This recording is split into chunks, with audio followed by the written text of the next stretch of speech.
Hi, my name is David Bates, and I'd like to share with you today some prophetic thoughts that I got out of the book of Joshua. It was in November 2019 that I started reading in the book of Joshua, and I really felt the Lord kind of highlighting several different scriptures to me at that time. To be honest with you, I didn't know exactly the fullness of their meaning. And I've just been, say, over the past 2 to 3 months, really understanding more about what was the Lord showing me there. So I'd like to share some of that with you in two different videos. This will be the first part, and then I'll create a second part. But the very first thing that I noticed as I was reading through the book of the Joshua was a key phrase in the very first chapter, which was "be strong and be brave." That scripture just was highlighted to me over and over as I was reading those first couple of chapters in Joshua. Be strong and be brave. Be strong and be brave. When you read through the first chapter, you see that phrase is used, I think, 3 or 4 different times. And this was a scene where Joshua was taking over as a leader of the nation of Israel, and they were just about to cross the Jordan to go into the promised land. And so this word from the Lord, to be strong and to be brave, was critical for Joshua as a leader to realize, he shouldn't be succumbing to fear. He should be careful to remember all the words that the Lord has spoken to him, and to be strong and brave, because he was going to be faced with several different tests and circumstances that would put him in a place where being strong and brave was going to be critical, not only for him as just a person or individual, but for the nation to see him as being strong and brave, being in that leadership position. So I knew that was a word that the Lord was highlighting to me, but quite honestly, I did not understand the significance of it. When I was thinking about that word, when I first got it, was, well, I know this is what the Lord's showing me, but I'm not understanding why. I remember at the time in November when I first began to hear that word, I was wondering, why is the Lord highlighting this to me? I don't quite understand why, because it felt like at that time everything was going well. The economy was going well. My wife and my family, we all were in a place where things seemed to be running very smoothly. There wasn't any fear in our life. There wasn't anything that we were really concerned about.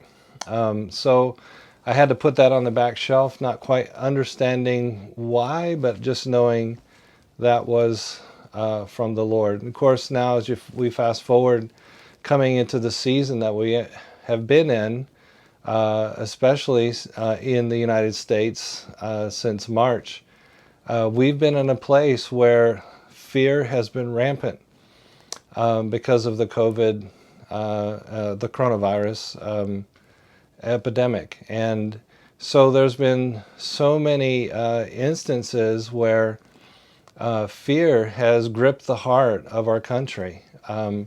We've had government leaders and medical leaders and business leaders and local politicians, etc. So many of them have been moved and motivated by fear that they have made decisions that have been detrimental to their leadership roles, detrimental to some of the constituents that they have oversight of. Business leaders have made critical mistakes during this time because of fear. And so that word, be strong, be brave, I think is important, that we let that soak into our heart, that we let that change the way that we think, that we begin to think maybe perhaps more critically, and give ourselves more to what does the Lord have to say about this situation, as opposed to allowing fear to grip our heart and to sway us to make decisions that perhaps aren't the best decisions to be made. I also believe that that word, being strong and be brave, is important, not just for the time that we have gone through, but what we will be going through moving forward. Moving forward, I do believe that we are crossing in to a promised land situation, or we're moving out of the wilderness and moving into the promise. I believe that the Lord is saying that this is a time for us to be very careful that we're listening and hearing everything that He has to say. And it's going to be important that we're strong and brave during this season. When you move from the place of being in the wilderness into the promise, or you move from one area of living to another, there's a transition that takes place. And whenever there's a transition, change occurs. And when you go through change, many times it's been proven through lots of different behavioral studies that when people go through change, one of the things that keeps them from moving forward is the fear of the unknown. They don't understand, what does life look like when I move from one circumstance to the other. And just that issue about fear will paralyze the heart and keep you from moving forward. But I believe we are in a season where the Lord is causing us to move from one transition point to another. We're moving into a place, I believe, of great blessing, but it's going to require our hearts to be strong and to be brave. We can't be looking at the circumstance itself to dictate our thoughts, to dictate how we respond or how we act, but we need to be able to rely on the Lord and what He has to say. And the next phrase that was jumping out of me there in Joshua was where there was the setup where the priests themselves, they were supposed to take the ark, and as they were going to cross over the Jordan River, the instruction was that the priests were to carry the ark on their shoulders, and they were to enter into the water first. Okay, and so they entered into the water first, and when they entered into the water, then that's as soon as their feet touched the water, then the waters were rolled back all the way to the city of Adam. And once the waters rolled back, they were supposed to remain there in the middle of the river, and then everyone was supposed to pass over. And then once everyone passed over, they were supposed to come out of the water, and then they were supposed to walk ahead of the people. And it said about, I think it's about if I remember, it was 2,000 cubits.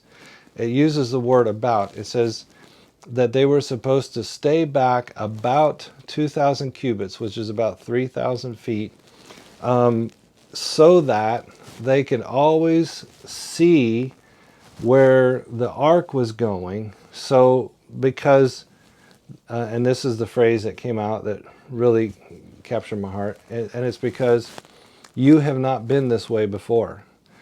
Make sure that you don't get ahead of the priests, but you stay back far enough so that you can see where they're going, so that you know where you're supposed to be going. And I really feel like that is a key prophetic message right now.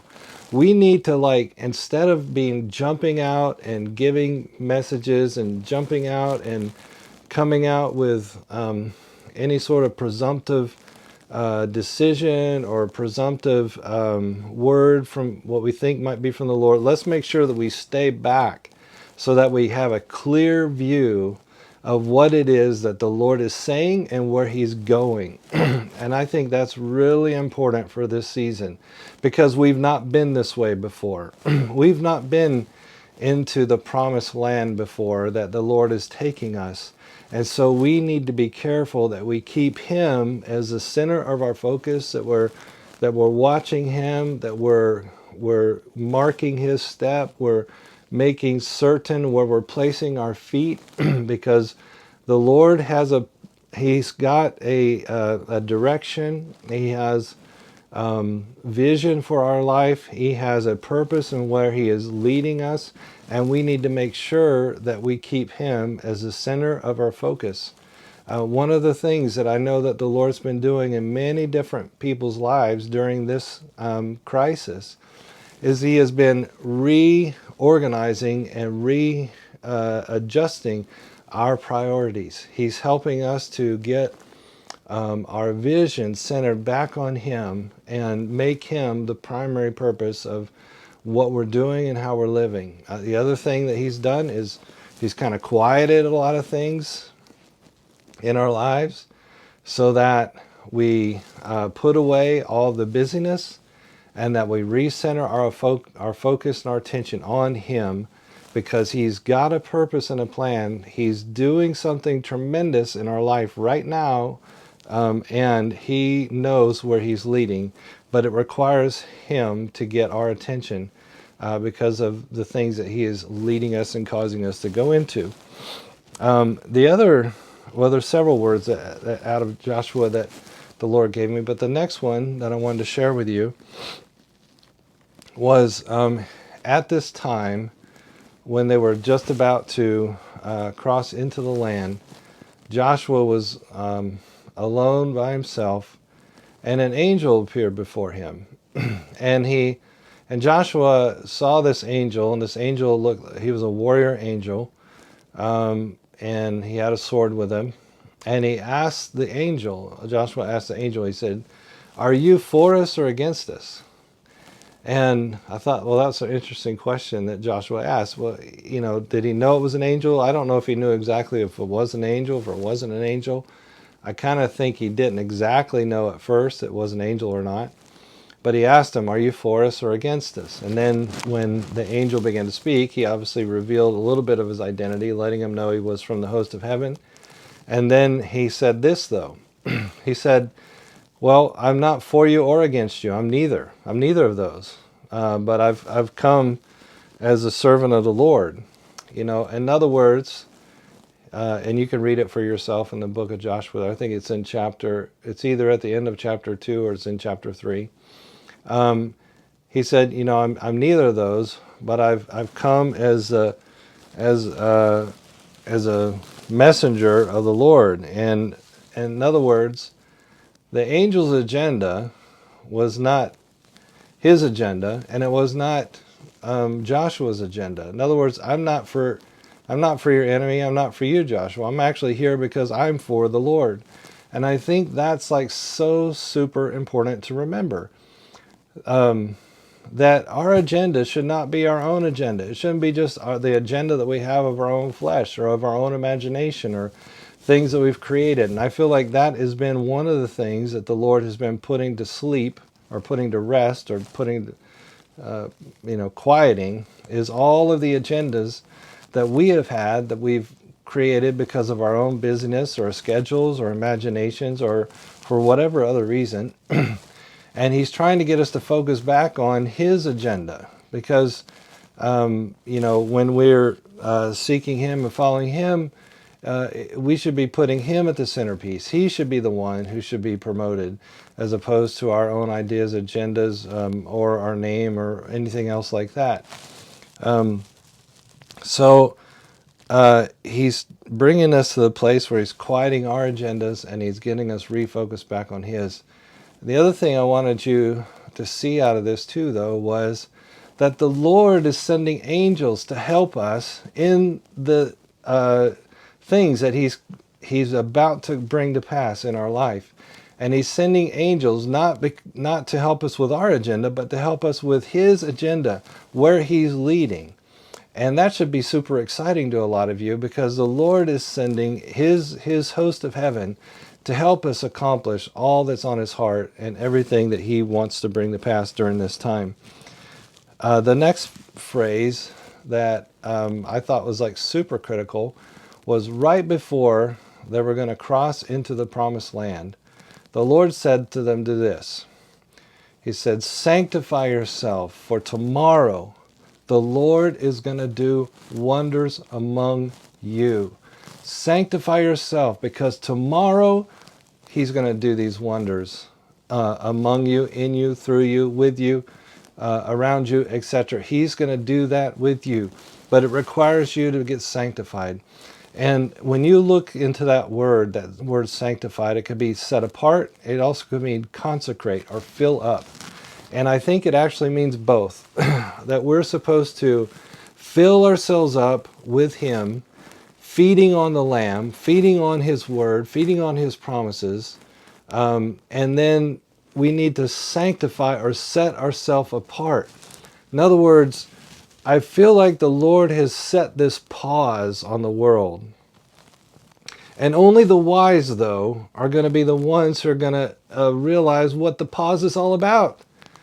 You see, the pause has been all about to get sanctified, set apart, consecrated, filled up with Him, so that He may begin to do wonders among us when we come out of this situation that we have been in. I feel like the Lord is just about to break out in tremendous power, tremendous miracles, tremendous movings of the Spirit of God, far beyond what you've seen ever before. And He's saying, I need you to get focused and prioritize and setting your mind and your heart and putting me first in your life, because I'm going to do wonders among your life. And it requires you to be at a place of some sanctification and consecration in your life, so that you don't get, tossed to and fro and turned around and looking at other things and doing other things and busy with other things. So this time is super, super critical. We're about to come out of this situation. Here we are. I think this is the 2nd of May or the 3rd of May, just a couple days after the end of April. And several states are about to begin to open up. But there's still time. There's still time for you to get set aside. There's still time for you to get consecrated to seek Him.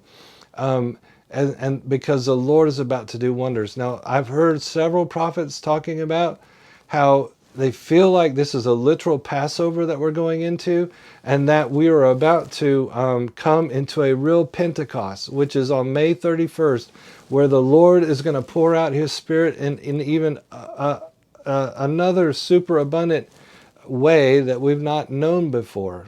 Some have talked about this may be like an Azusa Street Part 2, or Azusa Street on steroids, move of the Holy Spirit. I do believe that He is about to do that. The Lord gave me a dream. It was actually not very long after I began to read in the book of Joshua. And just real quickly, this is the valley dream that I talked about in another video. But at the very end of that dream, one of the phrases that I spoke in that dream is that the Lord is about to reveal His army, and they're going to march through the land. And I do believe that's true, that God is just about to release His army in such a powerful way that the billion soul harvest, what prophets have spoken about for over several decades now, is going to come to pass. And I believe it will be in our lifetime. It will be in our generation when that is going to take place. And part of what's happening here, I think, is a setup for that move to begin to happen. So consecrate yourself, sanctify yourself, set yourself apart, because tomorrow the Lord is going to do wonders among you. And then the last thing I'm going to share with you is this thought, that when Israel crossed over from the promised land, or crossed over from the wilderness into the promised land, it was a new age. It was a new era. In other words, old things have passed away, and behold, all things have now become new.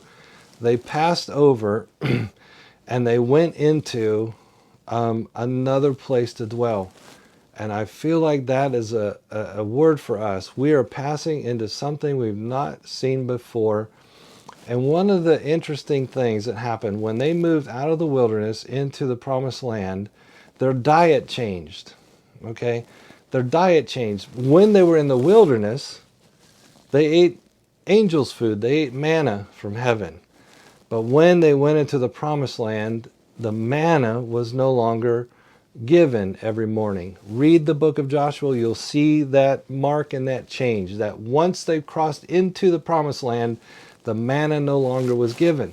Now they were to eat of the fruit of the promised land. And so to me, I think that's important. To me, what it speaks about is the Lord is moving us out of having to be nurtured and spoon-fed and given things, to kind of sustain us, that manna that from heaven that we didn't have to do anything or labor for. It was just given to us. Now we're in a place where we're going to eat from the promises. Now we're going to labor with Him. Now we're going to work with Him. As opposed to being spoon-fed or having to be given milk as little children, being nurtured and coddled and cared for that way, we're now going to co-labor with Him. We're going to labor in the land with Him, eating of the fruit of the promises that He's given. So I believe that we're about to begin to eat from the fruit of the promises that the Lord has been giving to us for many, many years. There's going to be so many prophetic declarations and words that are going to be fulfilled in this time.